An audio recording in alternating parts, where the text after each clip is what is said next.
Bernard Guetta, député européen et candidat à la majorité présidentielle aux élections européennes, est l'invité d'Adrien Gindre ce matin. Bonjour Bernard Guetta. Bonjour à vous. On va parler de ces européennes dans un instant, mais d'abord tout de même un mot de cette visite éclair du chef de l'État en Nouvelle-Calédonie. Il y a passé une quinzaine d'heures, il est en ce moment sur le chemin du retour. Ça y est, la crise est réglée? Non, évidemment pas.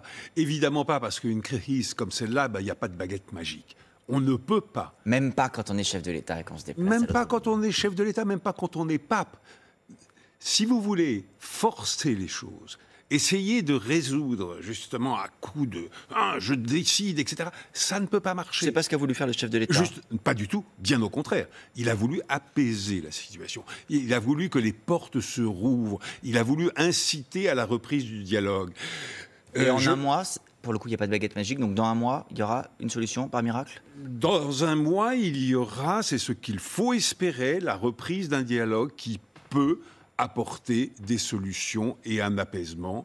C'est la seule chose qui était jouable et le président de la République devait la jouer. Je crois qu'il l'a bien joué, mais ce n'est qu'une première étape. Dans un mois, on aura passé les européennes. C'est le 9 juin prochain, dans 2 semaines. Ça va bien? Vous êtes content de la campagne? Non, pas du tout. Absolument pas. Je n'aurais aucune raison d'être content de la campagne, alors que les sondages ne nous donnent pas une bonne situation, c'est le moins qu'on puisse dire. Alors, je rappelle, le Rolling IFOP pour LCI hier, c'est 33% pour Jordan Bardella, 16% pour votre candidate, soit 2 fois moins, et 15% pour Raphaël Glucksmann. Alors, vous savez pourquoi je suis très très inquiet de ces sondages? Ce n'est pas une question d'intérêt de boutique. C'est tout simplement, je regarde la carte du monde. Et regardons la carte du monde. Nous avons à l'Est une agression caractérisée, non pas seulement contre l'Ukraine, mais contre l'ensemble de l'Union européenne, parce que rappelons-nous que la frontière de l'Ukraine, c'est la frontière de l'Union européenne. Deuxièmement, quand on regarde malheureusement au sud, on voit évidemment un conflit israélo-palestinien qui risque de s'étendre à tout le Proche-Orient. Mais quel rapport avec votre score dans les sondages? Attendez, j'y viens. Dites-nous. Le rapport est fondamental. C'est parce que nous avons une situation Est et Sud extraordinairement dangereuse pour tous les pays de l'Union européenne, donc la France. Et pendant ce temps-là, les États-Unis se retirent de l'Union européenne, du territoire européen. Vous voulez dire, dans un monde dangereux, mieux vaut voter pour nous que pour les autres? C'est pas du tout, mais vous avez très mal compris. Ah, alors dites-nous. Vous avez vraiment mal compris. Dans un monde aussi dangereux que celui-là, il faut resserrer les rangs des Européens.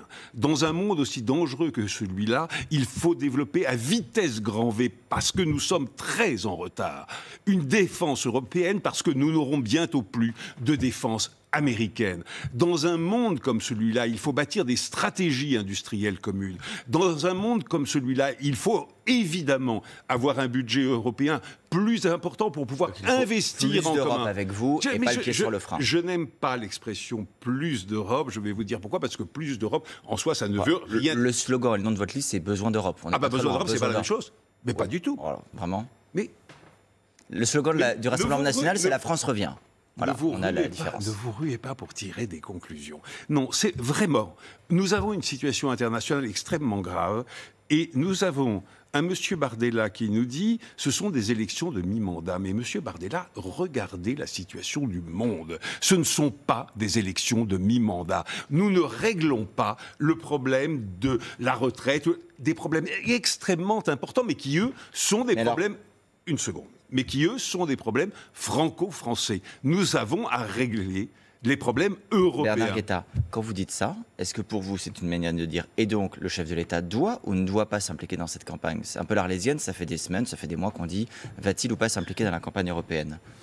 Il reste 15 jours. Écoutez, qu'est-ce que ça veut dire? Il s'est déjà largement impliqué, évidemment. De toute manière, il n'y a pas de problème dans lequel le président de la République soit plus impliqué depuis le début de son premier mandat. Vous savez ce que ça veut dire? Est-ce qu'il doit aller dans un meeting? Est-ce qu'il doit faire des vidéos? Est-ce qu'il doit explicitement, lui, être sur le terrain pour dire voter pour la liste de Valérie Ayé? La vôtre, je rappelle que vous êtes numéro 2 sur cette liste. Oui. Mais est-ce que vous croyez véritablement que c'est ça le problème fondamental? Non. Je ne sais pas, je me dis que quand on est à 16% dans les sondages et le RN à 33%, il faut peut-être chercher quelque chose. Moi, je vous dis, la question, c'est pas ça.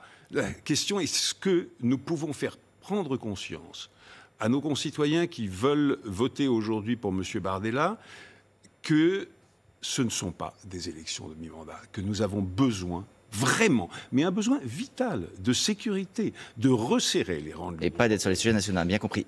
Concernant le RN, il se trouve qu'une décision a été prise par le groupe ID au Parlement européen, qui est le groupe dans lequel siège le Rassemblement national, c'est d'exclure le parti allemand AfD, Oui. Notamment parce qu'il y a quelques jours, l'un de ses responsables disait qu'un SS n'était pas automatiquement un criminel. Est-ce que vous saluez cette décision d'exclusion de ce groupe allemand ?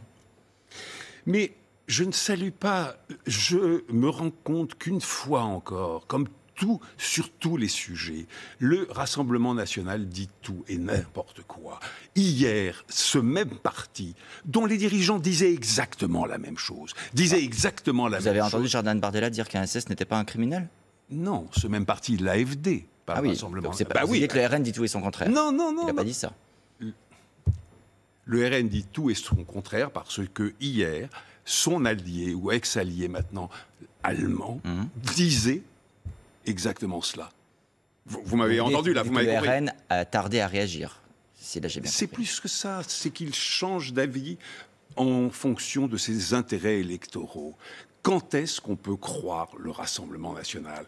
Écoutez, si la France avait voté pour élire Madame Le Pen en 2017, nous aurions aujourd'hui, s'il avait été réélu, une présidente qui aurait été dans la main de M. Trump et de M. Poutine, deux hommes dont elle avait été chercher l'onction. Et elle avait obtenu celle de M. Poutine. Nous serions sortis de l'Union européenne, nous serions sortis de l'euro. Est-ce que la France s'en porterait mieux ? Écoutez, vraiment, je ne le crois pas. L'un de vos colistiers, Pascal Canfin, dit en dessous de 20%, on aura du mal à dire que c'est un succès cette campagne. Vous partagez cette idée ? Évidemment, si on est au-dessous de 20%, non, ça ne sera pas un succès.